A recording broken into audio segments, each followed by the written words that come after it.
ayah gesumayang tiga gapu tabe menyo tabe pajang guto pajang lu pajung ay menyebab lu puji lang sadang kaya doeng kaju si menyo sembahyang rukun sembahyang padum perkara 5 rukun bayang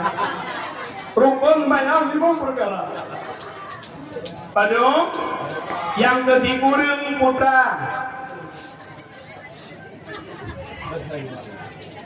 pertama itu